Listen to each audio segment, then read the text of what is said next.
Okay, let's talk about something I think we've all felt.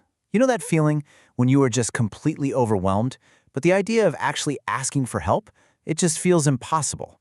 Well, in this explainer, we are going to get into the hidden psychology behind that silent struggle. I mean, really think about it. Does this hit home for you? That feeling of drowning in tasks or stress, where reaching out for a lifeline somehow feels heavier than the weight you're already carrying? Turns out this isn't some personal failing. It's a deeply rooted psychological pattern. And what's funny is people probably tell you all the time how strong and capable you are. But what they see as this amazing virtue, well, it can feel like a cage, right? Every single compliment just reinforces that internal voice that says you have to handle everything on your own. But what if I told you that fierce independence isn't just who you are? What if it's actually a super sophisticated survival strategy your mind built a long, long time ago? That is exactly what we are going to unpack. So to really get this, we've got to go back to the beginning. We're going to start with a concept from developmental psychology that might just shift your entire perspective on this. It's called survival independence.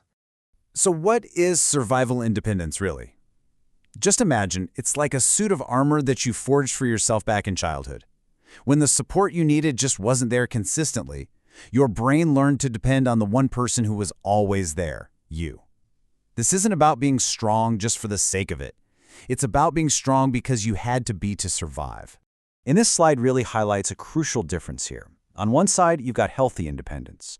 That's all about being capable, but also knowing you can lean on others when you need to. It's about being interconnected.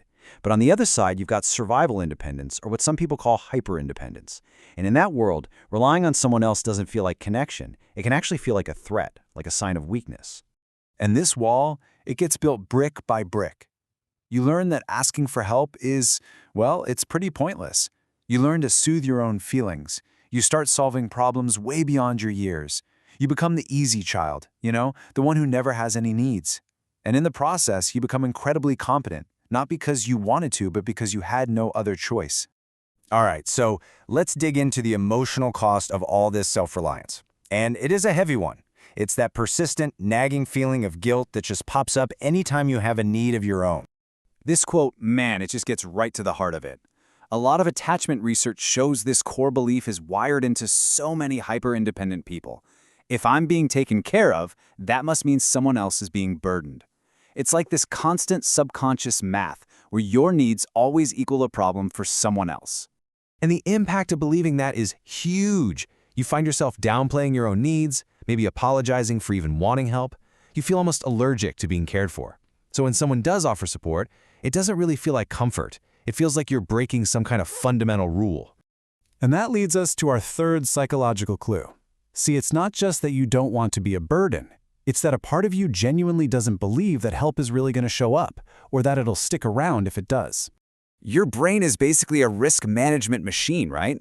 And it's done the math. It has calculated that the pain of disappointment, asking for help and then getting nothing, is a way bigger threat than the struggle of just doing it all yourself. So it chooses what it thinks is the lesser of two evils. This little chart here basically shows the brain's programming in action. Step 1, a need comes up. Step 2, help is unreliable. Step 3, disappointment hits. And step 4, the brain's brilliant, totally logical adaptation, just stop expecting help. It is a foolproof way to never be let down again, but wow, is it an incredibly isolating one. Okay, so we've traced the origins, we've unpacked the guilt, we've looked at the expectations. Now we get to the most crucial part of this whole thing, shifting this entire narrative away from blaming yourself and toward understanding yourself. This, right here, this is the key.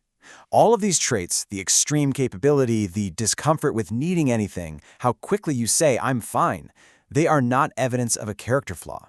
They are evidence of your resilience. They are the tools you built to get through a time when you had to rely on yourself, period. Look at the power of reframing this. The old story on the left is just soaked in self-blame, but the psychological reality on the right, that's a story of adaptation. I'm a burden becomes, I learn to protect other people from my needs. Something is wrong with me becomes, my brain adapted perfectly to my environment. See the difference? And this brings us to a really powerful conclusion. Your strength was absolutely essential for survival, but it doesn't have to be the only tool in your toolbox anymore. That rule was for then, it doesn't have to be for now. You have carried that armor for long enough. You are finally allowed to rest.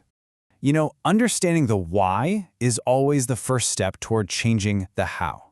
So I'm just going to leave you with this question. And it doesn't have to be some huge gesture.